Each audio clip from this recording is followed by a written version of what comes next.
اینترنت مثل برق و آب باید برای اهالی تامین باشد.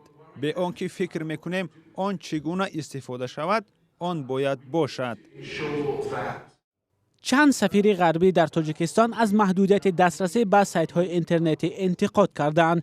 انتقاد آنها طی یک همایش بخشیده به روز آزادی بیان در شهر دوشنبه صدا داد.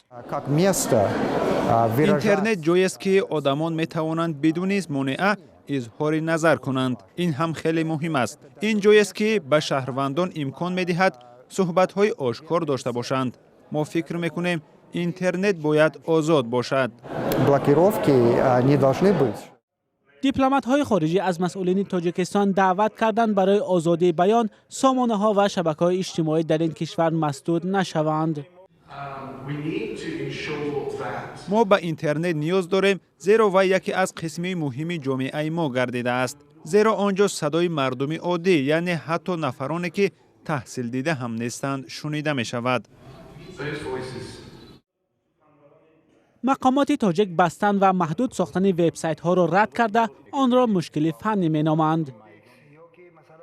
ضمناً مقامات تاجیک با آنکه به انتقادهای سفیران کشورهای غربی درباره محدودیت دسترسی به اینترنت در تاجیکستان پاسخ ندادند، اما گفتند آزادی بیان در تاجیکستان تامین است.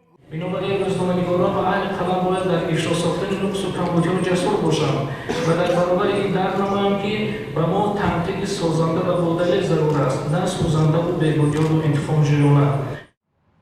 انتقاد دیپلمات‌های غربی از محدودیت دسترسی به بعضی از صفحه‌های اینترنتی در تاجیکستان زمان صدا می‌دهد که مردم می‌گویند از شام 23 اپریل آن سخت‌تر شده است.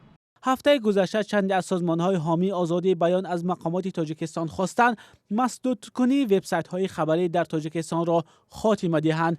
مقامات تاجیک هنوز جواب این انتقادها را نداده است.